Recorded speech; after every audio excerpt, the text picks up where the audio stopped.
pessimistic ako. I'm not, pessimistic, optimistic ako. I'm not pessimistic about that comment ni Trump. Diba parang ingest lang yung kanyang sagot. Hindi siya masyadong nagdadalamhati. Hindi siya masyadong nasasaktan. Parang, okay, ayaw nyo. Pero, personally, alam ko naman na magkaibigan sila ni President Duterte. Pareho silang mga siga na presidente. Di ba? Hindi naman magiging parang galit-galit sa...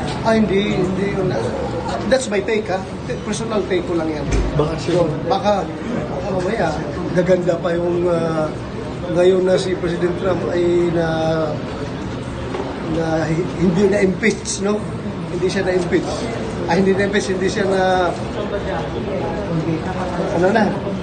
na-impeach siya, pero hindi siya na-convict sa impeachment. Hindi siya na-convict sa impeachment. Gaganda pa ito.